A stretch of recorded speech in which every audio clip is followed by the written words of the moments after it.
Hello friends, welcome to मकान classes. Friends, set की series को आगे कंटिन्यू करते हैं। इससे पहले हम सेट की 2 क्लास कर चुके हैं, आज की तीसरी क्लास है। तो अगर आप डायरेक्ट इस क्लास में आए हैं तो मैं रिकमेंड करूंगा कि आप पहले वो दोनों क्लास ले लें ताकि आपको ये अच्छे से समझ में आ पाए।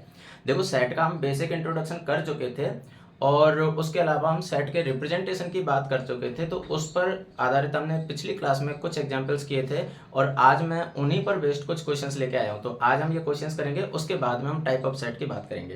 क्लियर है? ओके। तो देखो, फर्स्ट क्वेश्चन आप 11th क्लास के एनसीईआरटी देख सकते हो, उसी पर बेस्ड हम ले रहे हैं। तो उसमें जो 1.1 जो चैप्टर 1.1 जो एक्सरसाइज है उसका फर्स्ट क्वेश्चन मैंने आपके सामने लिखा हुआ है। ठीक, देखते हैं क्वेश्चन क्या है। अब बाइलिंगुअल वाली वो प्रॉब्लम भी खत्म है। आप बोलते थे कि इंग्लिश मीडियम ज़्यादा यूज करते हो, तो वो भी प्रॉब्लम खत्म है। मैंने दोनों में क्वेश्चन लिखे हुए हैं। ठीक है, ओके। देखो, क्वेश्चन क्या बोल रहा है, निम्नलिखित में से कौन से समुच्चय हैं, अपने उत्तर का औचित्य दीजिए। ठीक है, which of the following are sets, justify your answer. आपको ये कुछ क्वेश्चंस दे रखे हैं, तो इनमें से ये पहचानना है कि इनमें से सेट कौन होगा और कौन नहीं होगा। साथ में आपको रीजन भी बताना है कि अगर कोई सेट है तो क्यों है और अगर सेट नहीं है तो क्यों नहीं है। ये दोनों चीजें बतानी है आपको। इसने बोला है ना जस्टिफाई योर आंसर, मतलब आपके आंसर को आपको जस्टिफाई करना है कि अगर सेट है तो क्यों है, नहीं है तो क्यों नहीं है। क्लियर? ओके, एक एक से बात करते हैं। देखो, मैं आपको एक बार रिकॉल करवा देता हूँ। मैंने सेट को पहचानने के लिए आपको एक चीज बताई थी कि आप सेट में कोई भी एलिमेंट इमेजिन करके देखो, अगर वो एलिमेंट आप ये श्योर कर पा रहे हो कि ये एलिमेंट इसमें नहीं होगा या फिर ये एलिमेंट इसमें होगा, ये अगर आप श्योर कर पा रहे हो मतलब वो सेट है। और अगर आप कंफ्यूज हो कि ये इसमें होगा या नहीं होगा, मतलब वो सेट नहीं है। क्लियर? चलिए, तो अब एक एक से हम बात करते हैं। देखो, सबसे पहले मैं बात करता हूं पहले क्वेश्चन की। तो इसने क्या बोला है, जे अक्षर से प्रारंभ होने वाले वर्ष के सभी महीनों का संग्रह, यानी the collection of all the months of a year beginning with the letter J. अब देखो, आपको पता है कि पूरे वर्ष में कितने महीने होते हैं, 12 महीने होते हैं। अब इसने बोला है कि आपको उन महीनों के नाम बताने हैं जो जे से स्टार्ट होते हैं। अब आप समझो कौन कौन से आ सकते हैं। देखो, सबसे पहले मैं बात करता हूं जनवरी की। जनवरी स्टार्ट किससे होता है, जे से। बेशक वो इसमें आएगा क्योंकि इसने बोला है ना जे अक्षर से प्रारंभ होने वाले। इसका मतलब है कि अगर आप इसका सेट बनाओगे तो क्या बन जाएगा। देखो, सबसे पहले क्या बन जाएगा, जनवरी।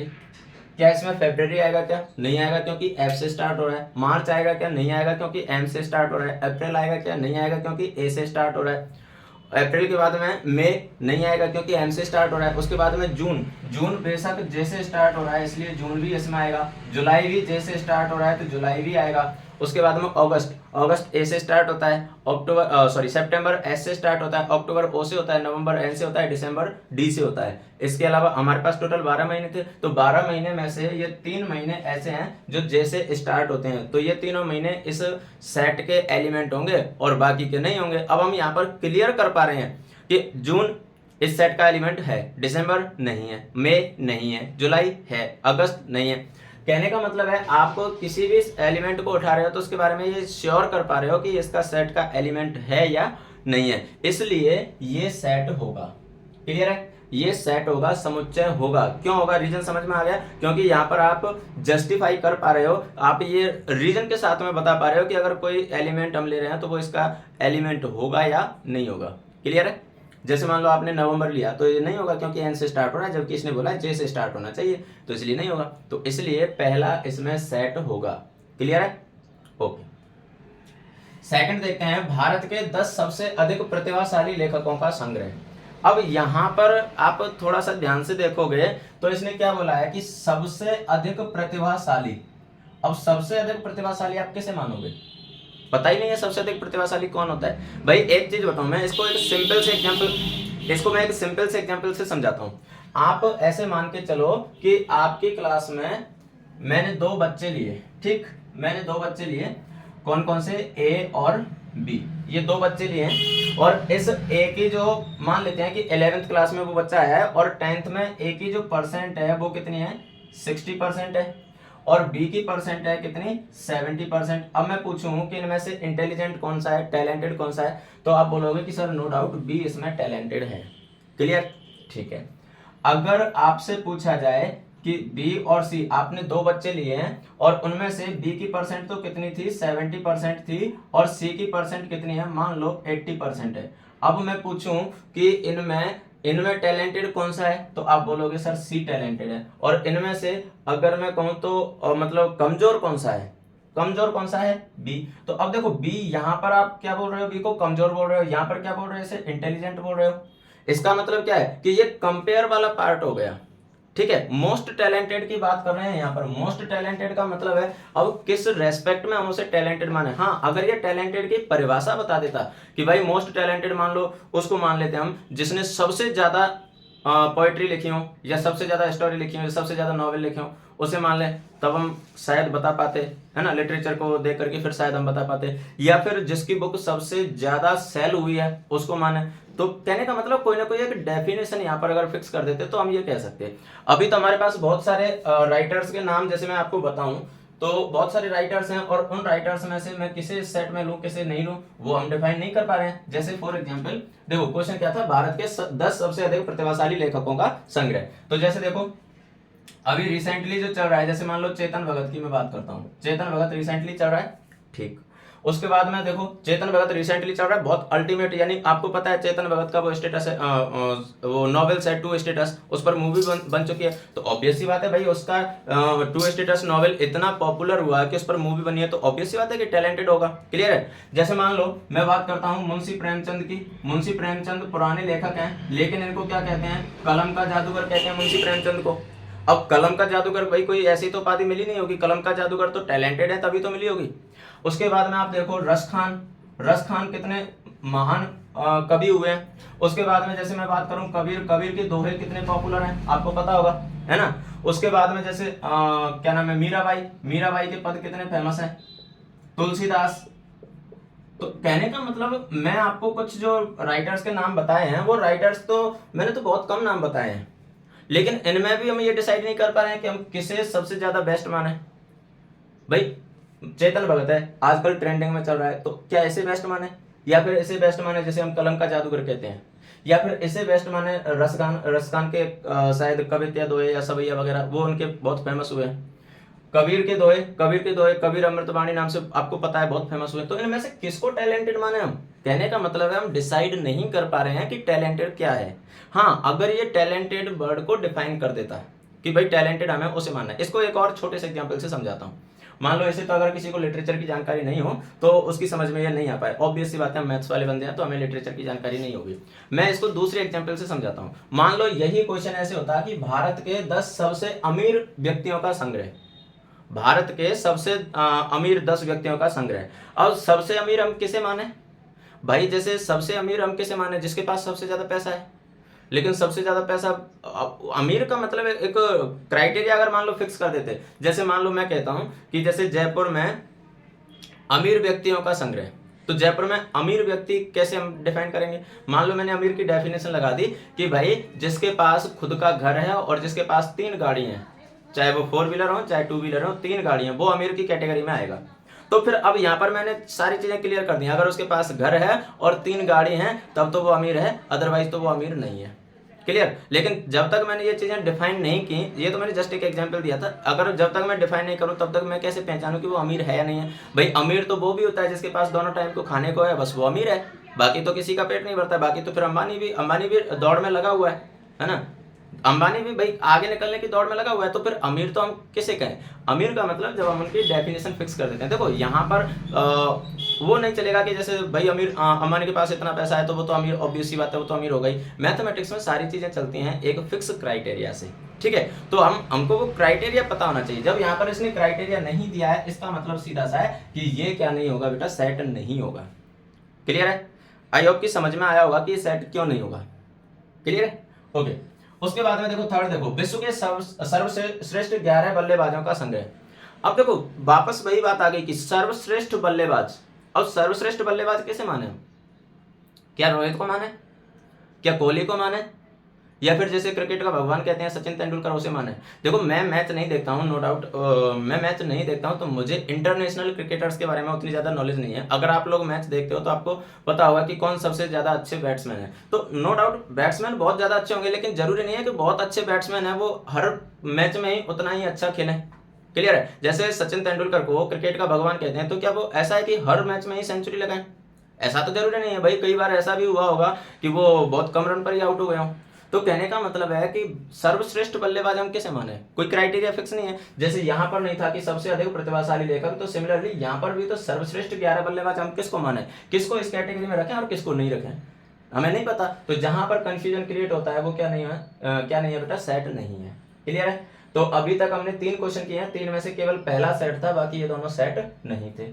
उसके बाद में देखो आपकी कक्षा के सभी बालकों का संग्रह। अब आपके क्लास में कितने स्टूडेंट होंगे, जितने भी स्टूडेंट हैं आप जस्ट इमेजिन करो, आपकी क्लास में जितने भी स्टूडेंट हैं उसमें से कोई भी एक बच्चे का नाम आप लेके देखो, आप क्लियर कर पाओगे कि ये बच्चा हमारी क्लास में है या नहीं है। जैसे आपने बोला राकेश, अब राकेश अगर आपकी क्लास में है तब तो वो इस सेट का एलिमेंट हो जाएगा, अगर वो आपकी क्लास में नहीं है तो इस सेट का एलिमेंट नहीं होगा। कहने का मतलब यहाँ पर फिक्स हो गया कि भाई 11th क्लास, आपकी क्लास जो है 11th क्लास, उस 11th क्लास में वो बच्चा पढ़ता है तो इस सेट का एलिमेंट है, अगर वो 11th क्लास में नहीं पढ़ता है तो वो इस सेट का एलिमेंट नहीं है। क्लियर। 11th का मतलब जस्ट हम 11th की एनसीईआरटी लेके चल रहे हैं उस वे में। अगर कंपटीशन वाले स्टूडेंट देख रहे हैं, कंपटीशन वाले एस्पिरेंट इसे देख रहे हैं, तो वो आपकी कोचिंग वगैरह जहाँ भी आप पढ़ रहे हो या फिर आपकी पास्ट में जो क्लासेज रही हैं उनमें से किसी को भी इमेजिन कर सकते हो। ठीक है, तो ये सेट होगा क्योंकि आप किसी भी कैंडिडेट के लिए ये डिफाइन कर सकते हो कि वो आपकी क्लास का स्टूडेंट होगा या नहीं होगा। क्लियर है। The collection of all boys in your class, तो ऑल बॉयज की जब बात कर रहे हैं तो आपकी क्लास में वो बॉय है या नहीं है ये आप डिफाइन कर सकते हो। क्लियर है। ओके, तो ये सेट होगा। उसके बाद में देखो 100 से कम सभी प्राकृत संख्याओं का संग्रह। तो 100 से कम प्राकृत संख्याएं तो आपको पता है कौन सी है, आपको पता है कि प्राकृत संख्या स्टार्ट कहां से होती है बेटा, 1 से स्टार्ट होती हैं और कहां तक जाती हैं, इंफिनिटी की ओर जाती हैं। लेकिन इसने बोला है 100 से कम, तो कोई बात नहीं, 100 से कम में आप ये लिख सकते हो, देखो 1 2 3 एंड सो ऑन, और ये 100 से कम मतलब 99। क्लियर है। तो 100 से कम प्राकृत संख्याएं कौन सी हो जाएंगी, 1 से लेके और 99 तक की संख्याएं। अब इसमें आप कोई भी नंबर सोच के देखो, आपको क्लियर बोल पाओगे कि इसमें आएगा या नहीं आएगा। जैसे मान लो मैंने बोला -5, नहीं आएगा क्योंकि ये प्राकृत संख्या ही नहीं है।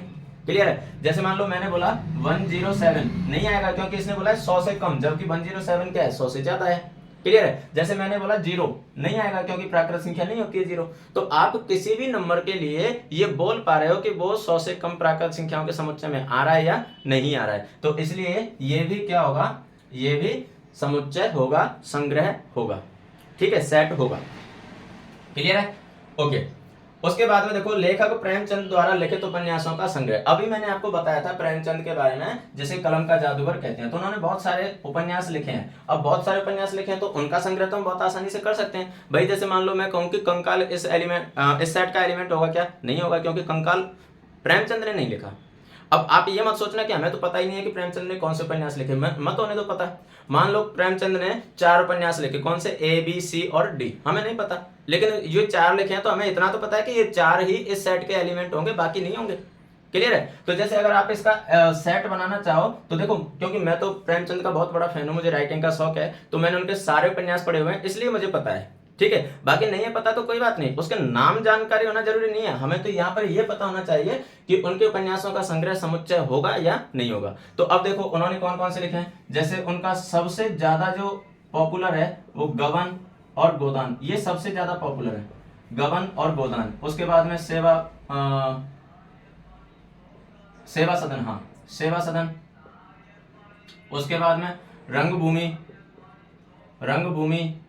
कर्मभूमि और निर्मला, ये उनके और भी शायद कुछ उपन्यास होंगे, मुझे अभी इतने ही याद आ रहे हैं। तो ये उनके कुछ उपन्यास थे, गबन, गोदान, सेवा सदन, रंगभूमि, कर्मभूमि, निर्मला, ये कुछ उनके उपन्यास थे। तो कहने का मतलब है कि आप यहाँ पर ये डिफाइन कर पा रहे हो कि कौन इसका सेट होगा और कौन इसका कौन इसका एलिमेंट होगा और कौन इसका एलिमेंट नहीं होगा। तो इसने बोला था ना कि प्रेमचंद द्वारा लिखित उपन्यासों का संग्रह, तो प्रेमचंद द्वारा लिखित उपन्यासों का संग्रह आप यहाँ पर क्लियर पता कर पा रहे हो। जरूरी नहीं है कि आपको ये चीजें आती हो कि भाई उसके द्वारा लिखित उपन्यास कौन कौन से हैं, नहीं पता कोई बात नहीं। मान लो उसने ये उपन्यास लिखे X Y Z P Q और R, ये उपन्यास लिखे मान लेते हैं। तो अब आप बोल सकते हो कि भाई ये 6 उपन्यास हैं, इसके ये 6 तो इसके एलिमेंट होंगे, इनके अलावा कोई भी होगा तो वो उसका एलिमेंट नहीं होगा। क्लियर है। तो कहने का मतलब है इसके एलिमेंट कौन से होंगे वो जानना जरूरी नहीं है, आपको ये जानना जरूरी है कि ये सेट होगा या नहीं होगा। तो बेशक ये सेट होगा। क्लियर है। उसके बाद में देखो सभी संपूर्णांकों का संग्रह।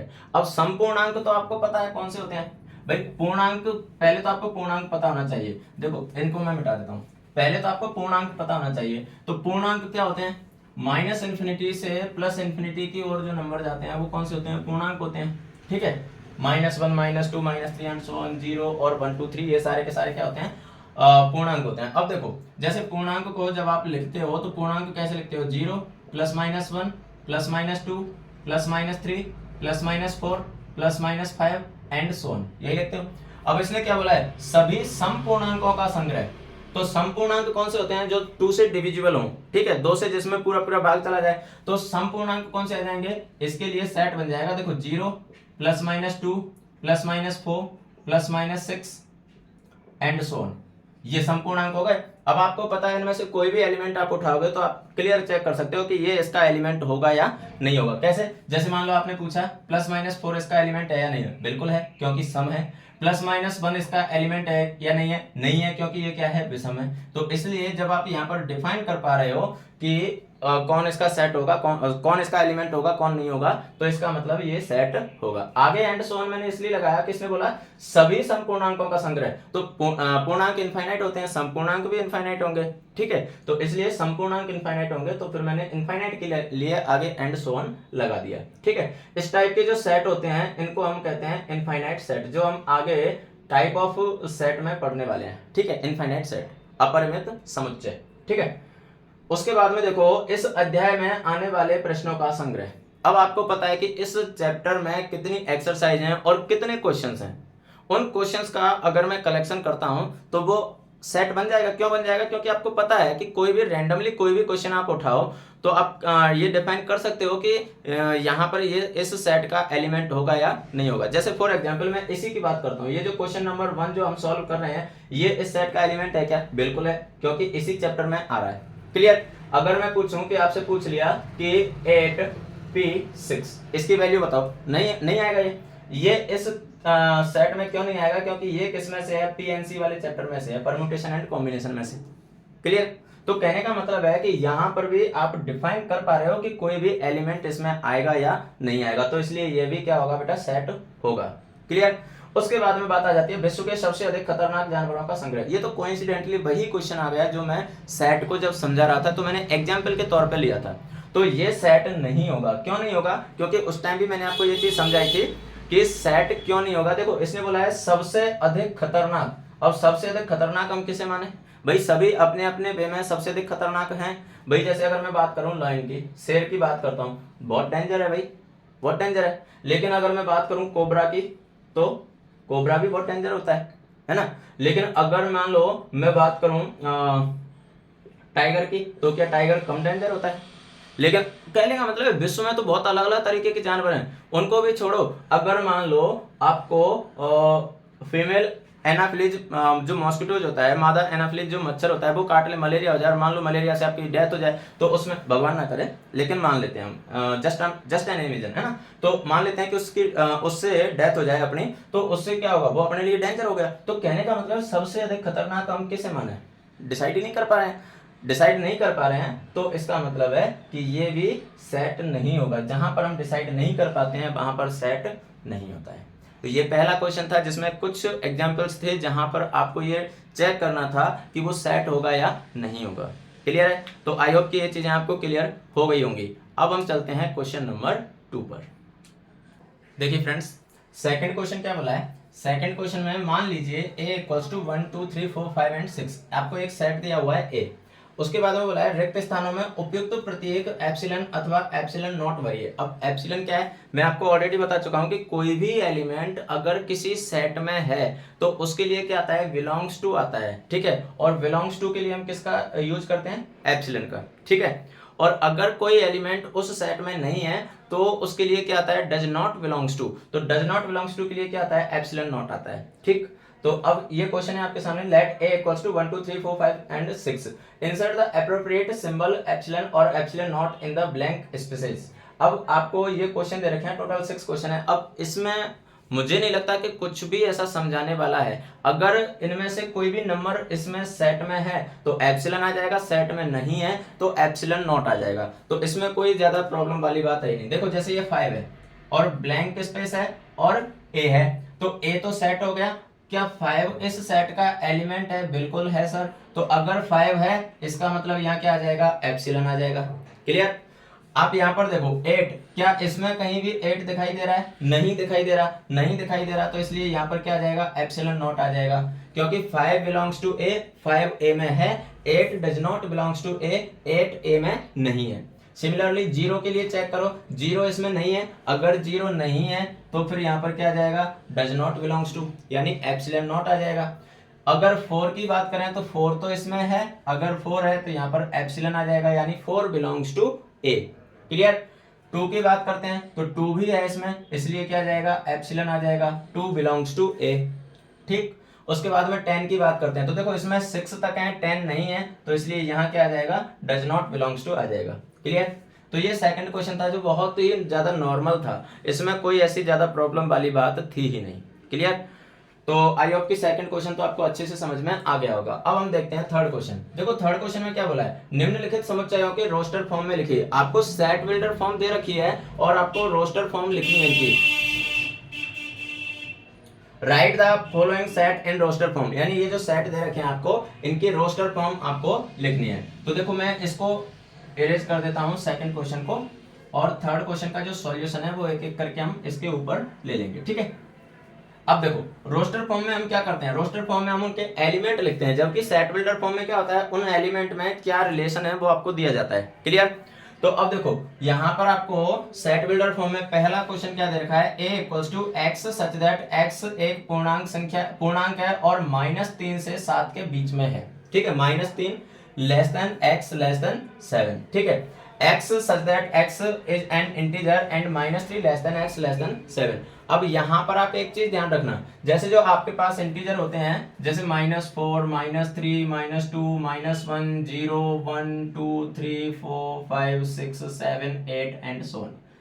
ठीक है? ये आपके पास जो इंटीजर होते हैं, तो इसने क्या बोला है? -3 से और 7 के बीच के इंटीजर लेने हैं। लेकिन यहाँ पर अगर आप नोटिस करोगे तो ना तो इसके साथ में इक्वल है, ना ही इसके साथ में इक्वल है। अगर यही साइन ऐसे होते हैं लेस देन और इक्वल्स टू, तो फिर ये -3 भी इसमें शामिल हो जाता है। लेकिन यहाँ पर इक्वल का साइन नहीं है, तो इसलिए ये 3 इसमें शामिल नहीं होगा, -3 शामिल नहीं होगा, तो -3 और -3 से छोटे सारे के सारे इंटीजर इसमें से चले जाएंगे। सिमिलरली 7 के साथ में भी इक्वल वाला साइन नहीं है, तो 7 और 7 से बड़े सारे चले जाएंगे।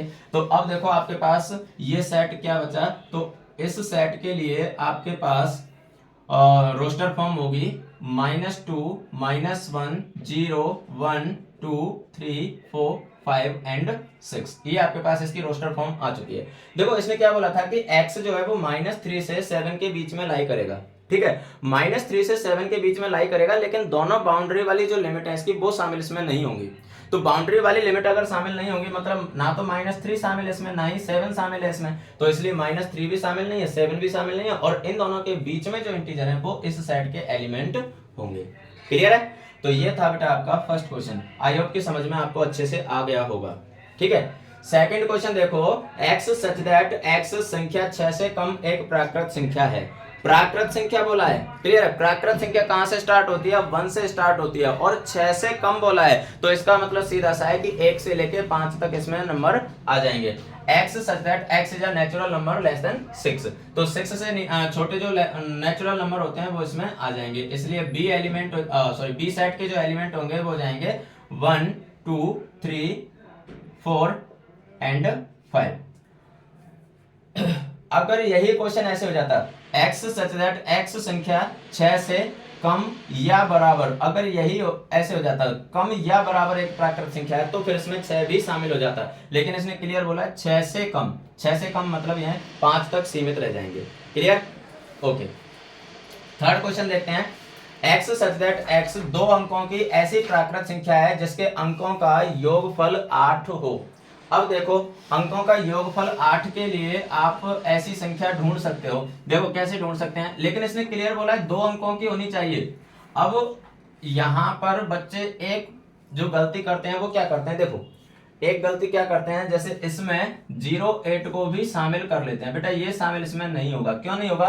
क्योंकि 08 में नो डाउट यहां पर दो नंबर हैं, लेकिन एक्चुअल इसकी वैल्यू क्या है, 8 है, और 8 में तो एक ही नंबर होता है, क्योंकि 8 के आगे आप कितनी भी जीरो लगा लो उससे कोई फर्क नहीं पड़ेगा। तो इसलिए 08 इसमें शामिल नहीं होगा। तो देखो इसमें कौन कौन से एलिमेंट्स आ सकते हैं। देखो इसमें एलिमेंट्स आ जाएंगे। देखो सबसे पहले मैं बात करता हूं 17। देखो दो अक्षर का नंबर है, दो अक्षर का नंबर है, और इनके दोनों डिजिट का सम कितना है बेटा, 8 है। 7 और 1 8 हो गया। उसके बाद में देखो आप कैसे पहचानोगे, इसका सीधा सा तरीका बता रहा हूं मैं आपको। सबसे पहले तो आप दो डिजिट के नंबर चेक करना शुरू करो। कहां से स्टार्ट होते हैं, 10 से। ठीक है, तो 10 11 12 13, मतलब 10 से 20 के बीच में ऑब्वियस सी बात है एक ही नंबर होगा 17, जिसके डिजिट का सम 8 होगा। उसके बाद में आप क्या करोगे कि ये वाला जो पहला नंबर है ना, जैसे 1 है, इसको तो इंक्रीज करते जाओ और इसको डिक्रीज करते जाओ। जैसे 1 इंक्रीज किया 1 में तो ये हो गया 2, और 7 में 1 डिक्रीज कर दिया तो 26। ठीक, उसके बाद में सिमिलरली इसमें इंक्रीज करो तो 2 की जगह 3 और 6 की जगह 5। फिर इसमें इंक्रीज करो, इसमें डिक्रीज कर दो 44। फिर इसमें इंक्रीज करो, उसमें डिक्रीज करो 53, similarly 62, similarly 71, and after that 80। ये इसके एलिमेंट होंगे। देखो इसने क्या बोला था, x such that x is a two digit natural number such that the sum of its digit is 8। आप देख सकते हो कि ऐसे दो, देखो टू डिजिट के जो नंबर है वो कहां से स्टार्ट होंगे, 10 से, तो 10 11 एंड सो ऑन कहां तक चलेंगे, 99 तक। तो 10 से लेके और 99 तक के बीच में जो भी नंबर हैं उनमें ऐसे नंबर जिनके डिजिट का सम 8 होगा वो कौन से हैं, वो आपके सामने लिखे हुए हैं। 17 26 35 44 53 62 71 एंड 80। तो ये ऐसे नंबर है, तो इसलिए सेट थर्ड का जो रोस्टर फॉर्म था वो ये होगा। क्लियर। फोर्थ सेट देखो, d equals to x such that x is a prime number which is divisor of 60। देखो x एक अभाज्य संख्या है जो संख्या 60 की भाजक है। अब देखो सबसे पहले तो डिविजर चेक करो 60 के कौन कौन से होते हैं, यानी 60 के भाजक कौन कौन से हैं। भाजक कह लो, गुणनखंड कह लो, एक ही बात होती है। तो देखो 60 के गुणनखंड कौन से होंगे। देखो मैंने ये नहीं बोला है 60 के अभाज्य गुणनखंड, अभी तो मैं केवल गुणनखंड की बात कर रहा हूं या भाजकों की बात कर रहा हूं। तो देखो कौन से होंगे, 1 2 3 4 5 6 10 और 15 20 30 एंड 60। हाँ 12 भी आ जाएगा बीच में, 12। क्लियर है, तो ये इसके डिवीजर होंगे। अब इसने बोला है कि प्राइम नंबर चाहिए। इसने क्या बोला है, देखो x such that x is a prime number which is divisor of 60। Prime number चाहिए, तो इसमें से प्राइम कौन कौन से हैं, देखो 2 प्राइम है, 3 प्राइम है, 5 प्राइम है, बस इसके अलावा और कोई प्राइम नहीं है। तो इसका मतलब है कि जो फोर्थ नंबर का सेट है उसकी रोस्टर फॉर्म क्या आ जाएगी बेटा, 2 3 4 एंड 5।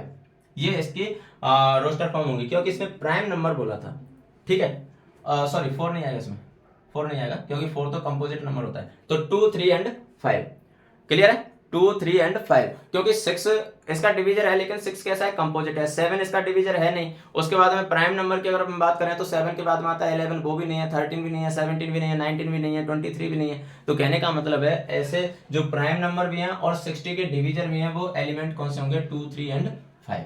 क्लियर है, तो ये आपका फोर्थ क्वेश्चन भी कवर हो चुका है। अब हम देखते हैं फिफ्थ क्वेश्चन क्या बोल रहा है। फिफ्थ क्वेश्चन में बोला है कि a इक्वल्स टू ट्रिग्नोमेट्री शब्द के सभी अक्षरों का समुच्चय। अब ये तो बहुत आसान हो गया, आपको एक वर्ड दे रखा है ट्रिग्नोमेट्री, और उस ट्रिग्नोमेट्री वर्ड के सभी लेटर्स का सेट आपको बनाना है। ठीक है, the set of all letters in the word trigonometry. तो आपको पता है मैंने जब आपको सेट पढ़ाना स्टार्ट किया था तब मैंने आपको बोला था कि कुछ रूल्स होते हैं जिनको आपको फॉलो करना है। कौन से रूल, कि कर्ली ब्रैकेट में बंद करना है, वो तो हम अभी तक करते भी आ रहे हैं। एलिमेंट्स को कॉमा से सेपरेट करना है, वो भी हम अभी तक करते आ रहे हैं। सबसे इंपॉर्टेंट, रिपीटेशन नॉट अलाउड, यानी किसी भी लेटर को, किसी भी एलिमेंट को रिपीट नहीं करना है। तो अब देखो इसका सेट जब हम बनाते हैं तो देखो आपके पास वर्ड कौन सा है, ट्रिग्नोमेट्री। तो सबसे पहले आपने लिया यहाँ से टी ले लिया, उसके बाद में लिया आर ले लिया, उसके बाद में आई, फिर जी, फिर ओ, फिर एन, उसके बाद में देखो ये ओ, लेकिन ओ तो ऑलरेडी आ चुका है इसलिए इस ओ को हम नहीं लेंगे। ठीक है, उसके बाद में एम, उसके बाद में ई, उसके बाद में टी को हम नहीं लेंगे क्योंकि टी तो पहले आ चुका है तो इसलिए टी कैंसिल। ठीक, उसके बाद में r, देखो r भी आ चुका है पहले, तो r कैंसिल, और उसके बाद में क्या आ जाएगा बेटा, बाई आ जाएगा। तो TRIGONME बाई, ये इसका सेट बनेगा। ठीक है, देखो TRIGON, फिर O आएगा नहीं तो ये कैंसिल हो गया, फिर M, फिर E, T आएगा नहीं क्योंकि पहले आ चुका है, R आएगा नहीं क्योंकि पहले आ चुका है, फिर उसके बाद में क्या आ गया, बाई आ गया। तो ये इसका ट्रिग्नोमेट्री का सेट बन गया। क्लियर है? ओके। उसके बाद में सिक्स्थ क्वेश्चन देखो, जो इस क्वेश्चन का लास्ट होगा। ठीक है, तो सिक्स्थ में देखो, वेटर शब्द के सभी अक्षरों का समुच्चय, the set of all letters in the word waiter. Waiter एक शब्द आपको दे रखा है, उसके अक्षरों का समुच्चय आपको बनाना है। तो देखो, सबसे पहले आपने लिया बी, फिर आपने लिया ई, फिर आपने लिया टी, उसके बाद में देखो ये टी वापस नहीं आएगा क्योंकि पहले टी आ चुका है, तो इसलिए ये नहीं आएगा। ई नहीं आएगा क्योंकि ई भी पहले आ चुका है, तो फिर अब क्या आ जाएगा, आर आ जाएगा। तो बी, ई, टी और आर, ये इसका सेट बन गया। क्लियर है? तो ये थे बेटा आपके सेकंड और थर्ड क्वेश्चन। ठीक है, अब हम चलते हैं फोर्थ क्वेश्चन पर। फोर्थ क्वेश्चन देखें क्या है। देखिए फ्रेंड्स, फोर्थ क्वेश्चन क्या बोल रहा है। फोर्थ क्वेश्चन है, निम्नलिखित समुच्चयों को समुच्चय निर्माण रूप में व्यक्त कीजिए। यानी अब आपको रोस्टर फॉर्म दे रखी है और सेट बिल्डर फॉर्म में आपको इसको रिप्रेजेंट करना है। Right the following sets in set builder form. तो सेट बिल्डर फॉर्म में आपको इनको रिप्रेजेंट करना है। अब देखो सेट बिल्डर फॉर्म में कैसे रिप्रेजेंट करेंगे, आपको सबसे पहले तो ये एलिमेंट्स में क्या कॉमन रिलेशन है वो चेक करना है, और अगर वो चेक कर लिया तब फिर कोई प्रॉब्लम नहीं है। तो देखो सबसे पहले अगर मैं पहले एलिमेंट की बात करूं, देखो 3, 6, 9, 12, आप अगर ध्यान से देखोगे तो ये है 3 into 1, ये है 3 into 2, ये है 9 है 3 into 3, और 12 है 3 into 4। देखो 3 2 जा 6, 3 3 जा 9 और 3 4 जा 12। कहने का मतलब है कि 3 के मल्टीपल्स हैं, यहाँ पर 3 के मल्टीपल्स हैं, और वो कहाँ तक हैं, ओनली 12 तक हैं। ठीक, तो 3 के मल्टीपल को आप कैसे लिख सकते हो, मान लो यहाँ पर इसको रिप्रेजेंट कर दो आप n से, तो इसे 3n की फॉर्म में लिख सकते हो। तो देखो अगर आप इसका सॉल्यूशन लिखो, देखो अगर आप क्वेश्चन फर्स्ट का फोर्थ के फर्स्ट का सॉल्यूशन लिखो तो आप लिख सकते हो, देखो a equals to x such that x equals to 3n। x क्या है यहाँ पर, 3n है, लेकिन अब यहाँ पर आप n क्या है, n को आपको डिफाइन करना पड़ेगा। तो आप लिख सकते हो n belongs to capital N, यानी n क्या है, नेचुरल नंबर है। अब साथ में आपको कंडीशन भी लगानी पड़ेगी। कंडीशन क्या लगानी पड़ेगी कि नेचुरल नंबर तो है, लेकिन नेचुरल नंबर के साथ में ये n क्या है, 4 या 4 से कम है, 4 या 4 से कम है। तो इसके लिए आपको साथ में लिखना पड़ेगा n लेस देन और इक्वल्स टू 4, 4 या 4 से कम है। तो आप इसको इस तरीके से लिख सकते हो। ठीक है, इस तरह से आप इसको लिख सकते हो। जरूरी नहीं है आप ऐसे लिखो, आप ऐसे भी लिख सकते हो। जैसे ये दोनों कंडीशन आपने लगाई हैं, इसकी जगह पर आप ये भी लिख सकते हो कि 1 लेस देन और equals to n less than और equals to 4 and n belongs to capital N, ये भी लिख सकते हो, कोई प्रॉब्लम नहीं है। यहाँ पर n belongs to capital N लिखना क्यों जरूरी है, आप बोल रहे होगे कि सर 1 और 4 के बीच में जब हमने n को शो कर दिया तो n belongs to capital N क्यों लिखा, क्योंकि हम यहाँ पर अगर केवल यही कंडीशन लगाएंगे तो यहाँ पर हमने 1.5 लिखा तो प्रॉब्लम क्रिएट हो जाएगी। 1.5 लिखते ही वो तो एलिमेंट इसमें नहीं आएगा, क्योंकि n की वैल्यू 1.5 रखते ही क्या आएगा, 4.5 आएगा। 3n की वैल्यू क्या आ जाएगी, 4.5 आ जाएगी, तो 4.5 इसमें नहीं है। तो इसलिए n belongs to capital N, यानी n नेचुरल नंबर है, ये आपको शो करना पड़ेगा। क्लियर है? ओके, तो ये फर्स्ट क्वेश्चन था। अब सेकंड क्वेश्चन देखो, देखो सेकंड क्वेश्चन में क्या बोला है, 2, 4, 8, 16 एंड 32। अब इसमें अगर आप कॉमन चीज देखो 2, 4, 8, 16 एंड 32, तो देखो यहाँ पर ये क्या है, 2 रेज़ टू पावर 1, ये क्या है 2 रेज़ टू पावर 2, 2 का स्क्वायर कितना होता है, 4 होता है। ये क्या है 2 रेज़ टू पावर 3, 2 का क्यूब 8 होता है। ये है 2 रेज़ टू पावर 4, ये है 2 रेज़ टू पावर 5। तो इसका मतलब जब आप इसे जनरलाइज करोगे तो क्या आप इसे 2 रेज़ टू पावर n लिख सकते हो। n क्या है यहाँ पर, नेचुरल नंबर है, वही वापस उसी की तरह आ जाएगा जैसे हमने पहले लिखा था। तो फोर्थ का सेकंड देखो, फोर्थ का सेकंड क्वेश्चन हो जाएगा b equals to x such that x equals to 2 raise to power n। 2 raise to power n की फॉर्म में आपने इसको रिप्रेजेंट कर दिया। उसके बाद में आप लिखोगे n belongs to capital N, comma, अब n कहां से कहां तक लाई कर रहा है, n लेस देन और equals to 5, n less than और इक्वल्स टू 5। तो ये आपके सेट बिल्डर फॉर्म हो गई। आप चाहो तो इसे n less than equals to 5 की जगह n लेस देन 6 लिख सकते हो, कोई प्रॉब्लम नहीं है। ठीक है, n लेस देन 6 लिखोगे मतलब 6 शामिल नहीं है, 6 से छोटे नेचुरल नंबर शामिल है। और यहाँ पर n less than equals to 5 लिखा मतलब 5 भी शामिल है और 5 से छोटे भी शामिल है। तो आप ये भी लिख सकते हो, आप ये भी लिख सकते हो, कोई प्रॉब्लम नहीं है। क्लियर? ओके, तो ये था आपका सेकंड क्वेश्चन, ये भी आपका क्लियर हो चुका। अब आप fifth question sorry third question देखो। थर्ड क्वेश्चन में क्या बोला है? थर्ड क्वेश्चन है देखो 5, 25, 125 और 625। तो देखो 5 को आप लिख सकते हो 5 रेज़ टू पावर 1, 25 5 का स्क्वायर होता है यानी 5 रेज़ टू पावर 2, 125 5 का क्यूब होता है तो 5 रेज़ टू पावर 3, 625 तो 5 रेज़ टू पावर 4। तो इसका मतलब जब इसे जनरलाइज करोगे तो ये हो जाएगा 5 raise to power n। Clear? तो देखो इसका थर्ड क्वेश्चन क्या हो जाएगा? थर्ड क्वेश्चन का आंसर क्या हो जाएगा? थर्ड क्वेश्चन का आंसर होगा बेटा c equals to x such that x equals to 5 raise to power n। और 5 रेज़ टू पावर n के बाद में आप लिखोगे n belongs to capital N and n less than और इक्वल्स टू 4। ये इसकी सेट बिल्डर फॉर्म हो चुकी है। क्लियर? तो ये था बेटा आपका थर्ड क्वेश्चन। फोर्थ क्वेश्चन देखो 2, 4, 6 एंड सो ऑन। तो आप यहाँ पर देख पा रहे हो कि यहाँ पर जो भी चल रहे हैं वो क्या है? इवन नंबर्स हैं, इवन इंटीजर्स हैं। ठीक है, इवन नेचुरल नंबर आप बोल सकते हो, नेचुरल नंबर तो नहीं, even whole number. Natural number में तो फिर जीरो भी शामिल हो जाता है और वो भी इवन नंबर होता है। ठीक है, तो आप इसके लिए देखो 2-3 तरीके से लिख सकते हो इसको। देखो आप अगर फोर्थ क्वेश्चन की बात करोगे तो आप इसे ऐसे लिख सकते हो। देखो d equals to x such that x is an even whole number, even whole number, ऐसे लिख सकते हो। ठीक है, उसके अलावा दूसरा तरीका क्या हो सकता है? आप ऐसे भी लिख सकते हो x such that x equals to 2n। और 2n लिखने के बाद में आप लिखोगे n belongs to capital N। ठीक है, n belongs to capital N। Capital N लिखते ही n की वैल्यू 1 हो गई, 1 हो गई तो फिर मतलब सबसे छोटी वैल्यू 1 हो गई, तो 1 हो गई तो यहाँ से ये शुरू हो जाएगा। ठीक है, तो आप ऐसे भी लिख सकते हो, ये भी सही है और ये भी सही है, दोनों सही है। ठीक है, आप इवन होल नंबर की जगह आप इवन पॉजिटिव इंटीजर भी लिख सकते हो, इसकी जगह पर even positive integer, positive integer. तो एक ही क्वेश्चन को लिखने के हमारे पास बहुत सारे तरीके होते हैं, तो ऐसा जरूरी नहीं है कि कहीं पर आपने ये लिख लिया या फिर कहीं पर ये देख लिया, कहीं पर ये देख लिया तो कंफ्यूज हो जाओ। बात एक ही है, बस उसका मतलब एक ही, मतलब वही होना चाहिए। मैं मैथमेटिक्स में हमेशा एक ही चीज बोलता हूँ बच्चों को कि आपका जो मीन है वो मीन चेंज नहीं होना चाहिए बस, बाकी लैंग्वेज आप अपनी लिख सकते हो, कोई प्रॉब्लम नहीं है।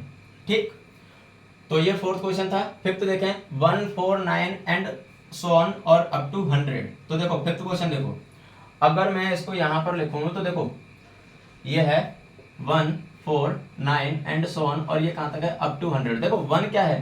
1 स्क्वायर है, 4 क्या है? 2 स्क्वायर है, और 9 क्या है? 3 स्क्वायर है, एंड सो ऑन 100 क्या है? 10 स्क्वायर है। तो इसका मतलब सीधा सा है कि आप देखोगे तो ये नेचुरल नंबर का क्या है? स्क्वायर है। ठीक है, तो आप इसको लिख सकते हो e equals to x such that x equals to n square. ठीक है, x क्या है? यहाँ पर n स्क्वायर है, और n स्क्वायर होने के साथ में आपको कंडीशन लगानी पड़ेगी n belongs to capital N and n less than और इक्वल्स टू 10। ये n नेचुरल नंबर भी है और नेचुरल नंबर के साथ में 10 या 10 से छोटा भी है। ठीक है, ओके, तो ये था बेटा आपका फोर्थ क्वेश्चन। अब हम चलते हैं फिफ्थ क्वेश्चन पर। फिफ्थ क्वेश्चन देखो क्या है? निम्नलिखित समुच्चयों के सभी अवयवों को यानी सदस्यों को सूचीबद्ध कीजिए, सूचीबद्ध कीजिए, लिस्टिंग कीजिए, और रोस्टर फॉर्म में लिखिए, टेबुलर फॉर्म में लिखिए। सभी का एक ही मतलब होता है। ठीक है, list the elements of the following set. इसका मतलब है कि आपको इसे टेबुलर फॉर्म में लिखना है या फिर रोस्टर फॉर्म में लिखना है। तो देखो पहला क्वेश्चन क्या बोला है? x such that x एक विषम प्राकृत संख्या है, x such that x is an odd natural number। तो देखो odd natural number कौन से होते हैं? देखो आंसर फिफ्थ का फर्स्ट odd natural number। तो देखो ये हो जाएगा a equals to, natural number start कहां से होते हैं? 1 से। तो odd की बात चल रही है इसलिए ये हो जाएंगे बेटा 1, 3, 5, 7 एंड सो ऑन। x एक विषम प्राकृत संख्या है, तो प्राकृत संख्या 1 से स्टार्ट होती है, 1, 2, 3, 5 एंड सो ऑन इन्फिनिटी की ओर जाती हैं। ठीक है, लेकिन इसने बोला है विषम, तो विषम कौन सी हो गई? 1, 3, 5, 7, 9। ठीक है, तो ये हो जाएंगे कौन से? विषम प्राकृत संख्या। ठीक, दूसरा सेट देखें, दूसरा सेट क्या है, b equals to x such that x एक पूर्णांक है और माइनस हाफ से 9/2 के बीच में लाई करता है। ठीक है, -1/2 less than x less than 9/2, x such that x is an integer and lies between -12 and 9/2। तो अब देखो इंटीजर है, -12 और 9/2 के बीच में लाई करता है, तो इसका मतलब सीधा सा है, देखो इसमें कौन कौन से आ जाएंगे, इसमें आ जाएंगे बेटा 0 1 2 3 एंड 4। क्यों आए समझो, अगर मैं इसको नंबर लाइन पर शो करूं तो देखो ये हो गया 0, ये हो गया 1 2 3 4 एंड 5। ठीक है, इधर मैं माइनस में लेता हूं तो -1 -2 -3 एंड सो ऑन। ठीक है, अब यहां पर जो दोनों लिमिट दे रखे हैं 1/2 माइनस में, तो -1/2 कहां होगा, यहां होगा, -1/2 भाई 1/2 0 और 1 के बीच में होता है, तो -1/2 यहां होगा। 9/2 इसका मतलब 4.5 और 4.5 5 एंड 4 के बीच में होगा, तो 4.5 या 9/2। ठीक है, 9/2। तो अब देखो, आप ये तो था -12 और ये था 9/2, तो इसके बीच में है जो हमारे पास इंटीजर है, इंटीजर कौन से बचे, इंटीजर बचे 0 1 2 3 एंड 4, तो वो मैंने लिख दिया 0 1 2 3 एंड 4। क्लियर है, ओके। तो ये फर्स्ट और सेकंड दोनों क्वेश्चन हो चुके हैं। थर्ड क्वेश्चन देखें, c equals to x such that x एक पूर्णांक है और x स्क्वायर लेस देन 4 है, x such that x N integer and x square less than 4, less than और इक्वल्स टू 4। मतलब हमें इंटीजर लेने हैं और ऐसे इंटीजर लेने हैं कि उनका स्क्वायर करने पर 4 या 4 से कम आए। तो देखो स्क्वायर करने पर 4 या 4 से कम आए, ऐसे कौन से इंटीजर हो सकते हैं समझो। देखो अगर मैं थर्ड क्वेश्चन की बात करूं तो थर्ड क्वेश्चन में हो जाएगा c इक्वल्स टू -2 -1 0 1 2, ये होंगे। क्यों होंगे समझो, जैसे अगर मान लो मैं 3 लेता हूं, -3 लेता हूं, -3 का स्क्वायर कितना होता है, 9 होता है। माइनस का करो या प्लस का करो डजेंट मैटर, उसका स्क्वायर हमेशा प्लस में ही आता है। तो इसने तो ये बोला है ना कि 4 या 4 से कम होना चाहिए, 4 से ज्यादा तो होना ही नहीं चाहिए, तो ये तो 4 से ज्यादा हो गया। तो इसका मतलब सीधा सा है कि मुझे अब 3 से छोटी संख्या लेनी पड़ेगी। आप -2 का स्क्वायर करो, -2 का स्क्वायर कितना होगा 4, 4 तो इसमें शामिल है, इसका मतलब -2 आ गया। फिर -2 के बाद में अगला नंबर लो -1 का, तो -1 का स्क्वायर कितना होता है +1, वो भी 4 से छोटा है। ठीक, उसके बाद में 0 का स्क्वायर करो, 0 का स्क्वायर क्या होता है 0, वो भी 4 से कम है। 1 का स्क्वायर करो तो 1, 2 का करो तो 4 और 3 का करो तो 9, तो 9 तो शामिल नहीं होगा, तो इसलिए कौन से हो गए -2 -1 0 1 और 2, ये इसके एलिमेंट होंगे। क्लियर है, क्योंकि इसने बोला है कि उनका स्क्वायर करने पर 4 से कम आना चाहिए। क्लियर, उसके बाद में देखो fourth question, d equals to x such that x loyal शब्द का एक अक्षर है, x such that x is a letter in the word loyal. तो लॉयल शब्द के अक्षरों का आप सेट बनाओगे तो ये हो जाएगा, देखो ये हो जाएगा LOYA। अब ये L क्यों नहीं आया, क्योंकि L पहले रिपीट हो चुका है, इसलिए ये L तो नहीं आएगा इसमें। क्लियर है, L नहीं आएगा इसमें क्योंकि L पहले रिपीट हो चुका है और आपको पता है कि सेट में रिपीटेशन अलाउड नहीं होता है। क्लियर, तो इसलिए L नहीं आएगा।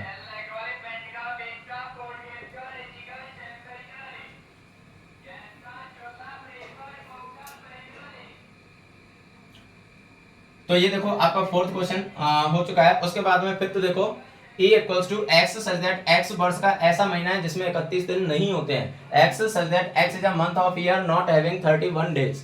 तो ऐसा महीना जिसमें 31 डेज नहीं होते हैं, तो वो तो आप बहुत आसानी से लिख सकते हो। देखो ये हो जाएगा E इक्वल्स टू, सबसे पहले हम बात करते हैं जनवरी। जनवरी में तो 31 डेज होते हैं, ठीक है। उसके बाद में फरवरी में या तो होते हैं 28 या फिर होते हैं 29, लेकिन 31 नहीं होते, तो इसलिए इसका सबसे पहला एलिमेंट क्या आ जाएगा फरवरी। उसके बाद में आता है मार्च में 31 होते हैं। उसके बाद में क्या आता है अप्रैल में कितने होते हैं 30 होते हैं। उसके बाद में मई में 31 होते हैं, तो मई के बाद में क्या जाता है जून, ठीक है। और जून के बाद में आता है जुलाई में 31 होते हैं। उसके बाद में अगस्त में भी 31 होते हैं। फिर आ जाता है सितंबर के बाद में अक्टूबर में 31 होते हैं। उसके बाद में आ जाता है नवंबर और नवंबर के बाद में दिसंबर में भी 31 होते हैं, तो वो भी शामिल नहीं होगा। तो ऐसे महीने कौन से हैं जिनमें 31 डेज नहीं होते हैं, तो होंगे फरवरी, अप्रैल, जून, सितंबर और नवंबर। ये महीने हैं जिसमें 31 डेज नहीं होते हैं। क्लियर, लास्ट क्वेश्चन देखें इसका, f equals to x such that x अंग्रेजी वर्णमाला का एक व्यंजन है जो k से पहले आता है। x such that x is a consonant in English alphabet which precedes k। ठीक है, मतलब k से पहले आए और साथ में क्या हो, वो कॉन्सोनेंट हो यानी व्यंजन हो। व्यंजन भी होना चाहिए और k से पहले भी आना चाहिए। दोनों कंडीशन को फॉलो करते हुए जो एलिमेंट होंगे वो इस सेट में आ जाएंगे। ठीक है, तो देखो इसके लिए कौन सा सेट बन जाएगा, ये हो जाएगा f इक्वल्स टू, देखो a तो क्या होता है, वोवेल्स होता है, स्वर होता है, तो उसके बाद में आ गया b c d, फिर e स्वर होता है, उसके बाद में f g h, फिर i स्वर होता है, फिर j, और k से पहले के लिए इसने बोला ही है, तो इसलिए ये एलिमेंट होंगे b c d f g h और j। क्लियर है? तो ये था बेटा आपका सेकंड लास्ट क्वेश्चन, यानी क्वेश्चन नंबर 5 था। अब हम चलते हैं क्वेश्चन नंबर 6 पर, जो इस एक्सरसाइज का भी लास्ट क्वेश्चन होगा और आज की क्लास का भी लास्ट क्वेश्चन होगा। देखो फ्रेंड्स, लास्ट क्वेश्चन आपके सामने दिया हुआ है, क्वेश्चन नंबर 6 आज की क्लास का भी लास्ट क्वेश्चन होगा और इस एक्सरसाइज का भी लास्ट क्वेश्चन है। देखो इसमें क्या बोला है, बाईं ओर रोस्टर रूप में लिखित और दाईं ओर समुच्चय निर्माण रूप में वर्णित समुच्चयों का मिलान कीजिए। Match each of the set on the left in the roster form with the same set on the right described in the set builder form. अब कहने का मतलब है कि ये 4 आपको रोस्टर फॉर्म दे रखे हैं, इधर ये 4 आपको क्या दे रखे हैं, सेट बिल्डर फॉर्म दे रखे हैं, बस आपको इनको मैच करना है। अब मैच करना बहुत आसान सा, जैसे देखो अगर मैं इसकी बात करूं MATHEICS, अब ये तो क्लियर सा दिख रहा है कि ये तो इससे मैच होगा, मैथमेटिक्स का है, क्लियर सा दिख रहा है ना, तो इसको आप मैच कर दोगे मैथमेटिक्स से। वैसे भी आप देखो मैथमेटिक्स का अगर आप सेट बनाओगे तो यही बनेगा, और यहाँ पर बाकी सारे तो नंबर्स हैं और यहाँ पर अकेला मैथमेटिक्स ऐसा है, तो ये इससे मैच हो जाएगा, बहुत आसानी से आप इसे मैच कर सकते हैं। क्लियर? उसके बाद में देखो अगर मैं इसका फर्स्ट क्वेश्चन देखूं, x such that x is a prime number and A divisor of 60, x एक अभाज्य संख्या भी है और 60 की भाजक है। अब आप थोड़ा सा ध्यान से देखो, इसने क्या बोला है, अभाज्य संख्या, थोड़ा सा दिमाग लगाओ और चेक करो क्या 6 अभाज्य है, क्या नहीं है, 6 तो भाज्य है, मतलब कंपोजिट नंबर है। क्या 9 अभाज्य है, क्या नहीं है, 9 तो कंपोजिट है। इसका मतलब ये किससे मिल जाएगा, ये इससे मिल जाएगा 2 और 3 से। ठीक है, x एक अभाज्य संख्या है और 60 की भाजक है। आई थिंक 60 नहीं, यहाँ पर बेटा 6 होना चाहिए, क्योंकि अगर 60 होता तो 5 भी आ जाता है इसमें। ठीक है, तो ये x such that x is a prime number and A divisor of 6, x एक अभाज्य संख्या है और वो 6 की भाजक है। तो 6 की भाजक, वैसे तो 6 के भाजक अगर आप देखोगे ना तो 6 के भाजक 1 2 3 और 6 ये होंगे, लेकिन एक प्राइम नंबर नहीं है और 6 भी प्राइम नंबर नहीं है, इसने बोला है प्राइम नंबर के लिए, तो इसलिए कौन से हो जाएंगे 2 और 3। क्लियर है? तो सेकंड किससे मैच हो गया, फर्स्ट से। उसके बाद में देखो x such that x is an odd natural number less than 10, x संख्या 10 से कम एक विषम प्राकृत संख्या है, तो 10 से कम और विषम भी है साथ में, देखो यहाँ तो सम भी आ रहा है, ठीक है, सम भी आ रहा है, तो इसलिए 10 से कम विषम कौन से हो जाएंगे, 1 3 5 7 एंड 9, तो ये 10 से कम वाला इससे मैच हो जाएगा। ठीक है, मतलब ये फोर्थ क्वेश्चन किससे मैच हो गया, बी से। उसके बाद में अब तो वैसे बचा भी यही है कि x such that x is a natural number and divisor of 6, यानी नेचुरल नंबर भी है और 6 का डिवीजर भी है। मैंने अभी आपको बताया था 6 के डिवीजर कौन से हैं, 1 2 3 एंड 6, तो देखो 1 2 3 एंड 6, तो ये मैच किससे हो गया, फर्स्ट से। तो जहां तक मैं समझ पा रहा हूँ कि ये क्वेश्चन आपको अच्छे से समझ में आ गया होगा। फिर भी अगर कोई डाउट है तो आप कमेंट बॉक्स में कमेंट कीजिए। चलिए तो फ्रेंड्स, आज की क्लास को यहीं खत्म करते हैं और मिलते हैं कल एक नई क्लास के साथ में। कल की क्लास लेना ना भूलें, क्योंकि कल हम पढ़ने वाले हैं टाइप्स ऑफ सेट। ठीक है, तो वहां पर मैं आपको डिफरेंट टाइप्स ऑफ सेट बताने वाला हूं और यहाँ से क्वेश्चन बनना कंफर्म है।